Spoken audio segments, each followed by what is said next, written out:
This video is sponsored by DistroKid. When you use a compressor on vocals, what parameter do you set first? Is it the ratio, the attack, the release, the threshold? Do you have a set order or sequence that you always follow when setting up a compressor? For a long time, I always relied on one approach that I thought was tried and true. I call it the threshold last approach. To do that, I set my ratio, attack, and release settings first in order to lock in the tone and character of the compressor. Then, I bring down the threshold last until I'm achieving my desired amount of gain reduction, which improves the vocal's consistency, especially after adding makeup gain, which is always the actual last step of any compression process. With this approach, we're essentially setting up the character and then applying the compression via the threshold in a pretty linear fashion. And honestly, this method worked just fine for me for years. It's logical and intuitive, and pretty straightforward as far as setting up a compressor goes. But I recently discovered a compression approach that completely changed how I think about applying compression in general. One that actually offers more control over the threshold last approach that I just walked you through. This method quickly levels out volume differences, providing precise control over loud and quiet parts to produce a consistent upfront sound. I'm actually embarrassed to say that after a decade of mixing and applying compression to vocals and other sounds, I'm just learning about this. But I realize maybe, like me, you're continuing to learn every day and may not have encountered this technique yourself either, until now. So let me put you on to my new favorite compression technique, which I'm going to refer to as the ratio last approach. But before we get into how to set that up,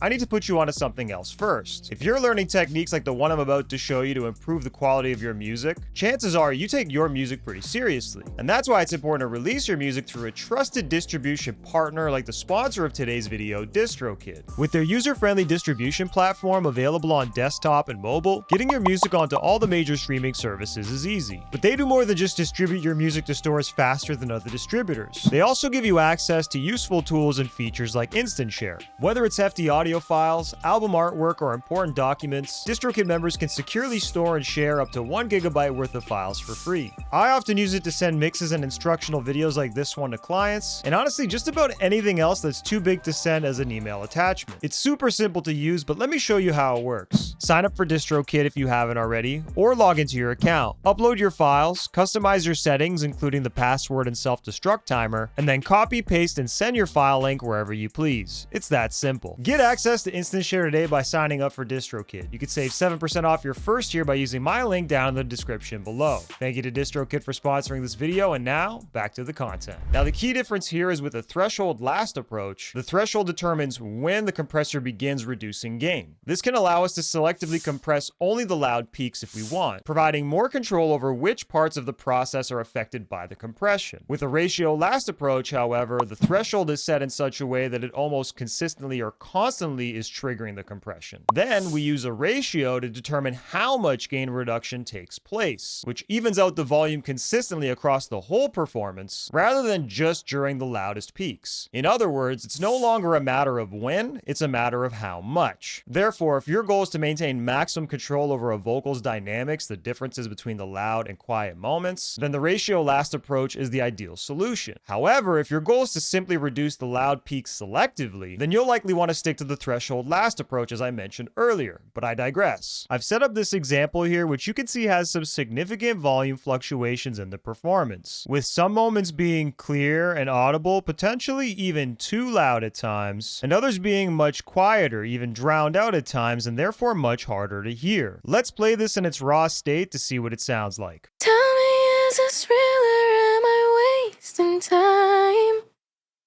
Butterflies like UFOs in space tonight. I don't mind, don't mind. Da da da, don't run. Da da da, don't run. Da da da, don't run. Don't run, don't run. Da da da, don't run. Da da da, don't run. Da da da, don't run. Don't run, don't run.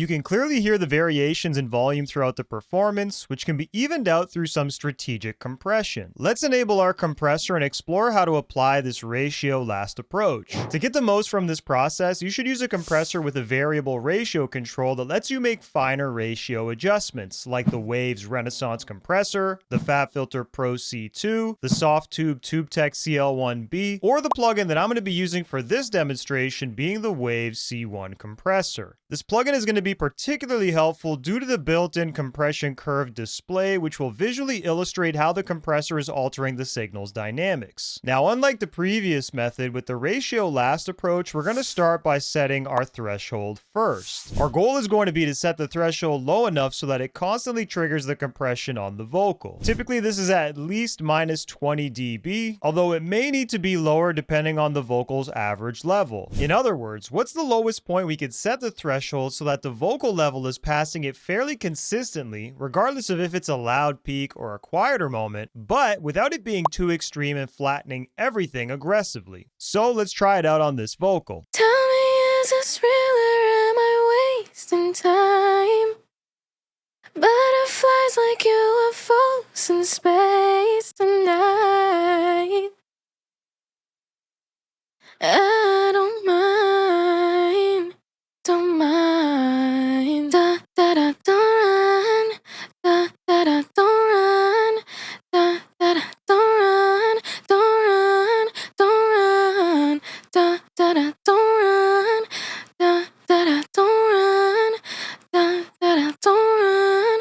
Don't run, don't run. So with this example, I've decided to go with a threshold of minus 30. You can see that the louder section of the vocal was definitely surpassing it consistently, whereas the first part, which is the quieter part, was also consistently breaching the threshold, but there were some quiet moments such as around here that were not, which is okay, because we don't necessarily need to compress the quietest moments of the performance in the same way that we want to compress the average or loud parts. Instead, these quieter moments will purely benefit from the makeup gain later, and therefore become more consistent with the rest of the performance later on in this process. Overall, the threshold is being consistently breached, and we're now in a position to pursue the next step, which is to set our attack and release settings. Not only do these settings control the reaction of the compressor, but really they dictate the tone of it as well. With the ratio last approach, I'd recommend starting with medium fast settings for both, which is going to be somewhere between 10 and 30 milliseconds. In this case, I'm going to set both to a middle ground of that, which is 20 milliseconds for each. We may revisit these settings later, of course, but 20 milliseconds should be fine to start. But with this setting applied to both, we should avoid audible pumping and other artifacts while still effectively controlling the transient peaks and preventing the compressor from staying engaged for too long. So now it's time to do what we've been talking about, and that is to set the ratio last. We're simply going to play the track and increase the ratio while listening to the compression and monitoring the gain reduction taking place. And while we may want to target some numbers like 3 to 6 dB of gain reduction for some medium style compression, I'm not really going to be too obsessed with the actual amount of gain reduction. I just want to know that some gain reduction is taking place and instead pay more attention to how it sounds. Now that begs the question, what exactly am I listening for as I do this? As I increase the ratio, the compressor will make the vocals sound like the louder parts are becoming quieter and more controlled, which should minimize those distracting volume fluctuations and make the overall performance feel more uniform in volume. Now to be fair, it may not necessarily sound great at first, as we're pretty much just reducing the loudness or the level of the vocal through this process. However, afterwards we will be adding makeup gain, which should make up for that difference and compensate for any volume loss and improve the overall consistency of the vocal afterwards. So let's reset these two settings, play the track, and dial in our ratio. Tell me, is this real or am I wasting time?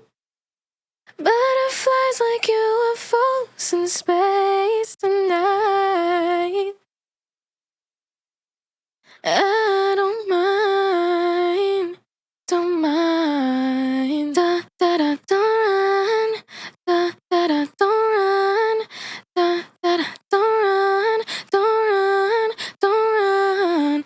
Da da da. Tell me, is this real or am I wasting time? Butterflies like UFOs in space tonight. Tell me, is this real or am I wasting time? Butterflies like UFOs in space tonight. Don't run,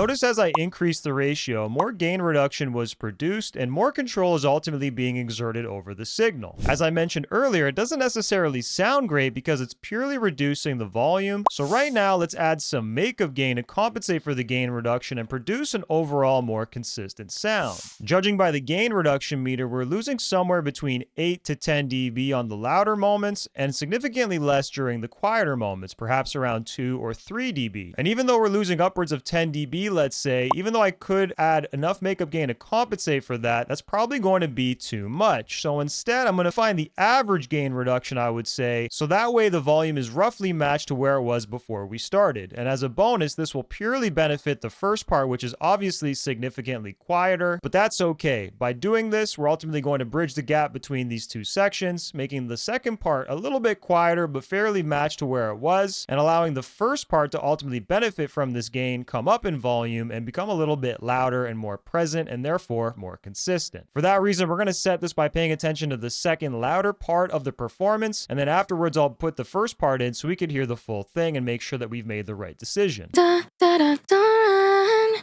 da da da don't run, da da da don't run, don't run, don't run, da da da don't run, da da da don't run, da da da don't run, don't run, don't run. Tell me, is this real or am I wasting time?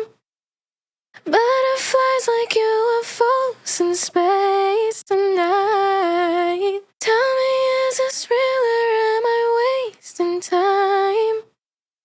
Butterflies like UFOs in space tonight. And right here with a makeup gain of about 5 dB, that seems to be fairly matched. There's obviously a difference in presence and consistency, but I wouldn't say there's necessarily a massive difference in terms of loudness, at least on the second half. Once again, that first half is louder and benefiting from this increase in volume, but that's also a part of the purpose of this whole compression process. So now as a bonus step, we can reevaluate our settings to smooth out the reaction a bit further if we want. Even though the ratio was the last setting that we officially set, we obviously are going to do a little bit more tweaking. Rarely is anything the actual last setting. So what I want to do in this case is actually revisit the attack and release in particular. This may involve speeding up the attack to produce a quicker, snappier reaction, or doing the opposite, slowing it down to let more of the transient peaks through and produce more of a natural, less grabby type of reaction. On the release side, we could speed up the release to produce more of an audible pumping effect, which could help reintroduce some more dynamics, or we could slow it down to produce a smoother, more consistent gain reduction. And then based on how those changes affect the material, we may want to increase or decrease the threshold as well to further adjust the reaction. So let's do this in one simple playthrough. Tell me, is this real or am I wasting time? Butterflies like UFOs in space tonight. I don't mind, don't mind. Da da da don't run, da da da don't run, da da da don't run, don't run, don't run, da da da don't run, da da da don't run, da da da don't run, don't run, don't run. Now, I ultimately didn't end up adjusting the threshold, but I did adjust the attack and release very slightly. They're not set so drastically from where we initially started, but I moved them just a little bit to create a reaction that's a bit more complementary and more natural sounding to my ears. That specifically involves speeding up the attack a little bit to 10 milliseconds and slowing down the release a bit to 50 milliseconds. And now let's do a final comparison before and after, both in solo mode as I have been, but I'll also take it out, put it into context, and we can hear how it sounds with all the other elements applied as well. Tell me, is this real or am I wasting time? Butterflies like UFOs in space tonight. I don't mind, don't mind. Tell me, is this real or am I wasting time? Butterflies like UFOs in space tonight. I don't mind, don't mind. Da da da don't run, da da da don't run, da da da don't run, don't run, don't run,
quite an interesting difference. You could really hear an improvement in the consistency and clarity of the vocal, at least the lead vocal. I know in context there's a lot more backgrounds and stuff that come up, but even when I have it bypassed and I put it in, we could just get that upfront presence from the lead in particular, and that's exactly what this approach is about. It's about controlling those loud peaks and just the overall dynamics of the vocal and reduce the variations or fluctuations within the volume of it, so that way it has this clear, clean, and upfront sound, as you can tell. Of course, there's always more work to do, and this vocal in particular was obviously not recorded in the best environment. So if you want to see a video where I talk about how I would treat that, how I would fix the room noise and other things of that nature, if you want to see that video, you can watch it. I'll leave it on screen for you to watch next right here. And I'll also leave some other vocal compression videos on screen in the form of a playlist. I appreciate you guys for watching. Don't forget to smash that like button if you got value out of this video, and consider subscribing if you're new so you can see more mixing, mastering, and compression tips like this in the future. I'll see y'all soon.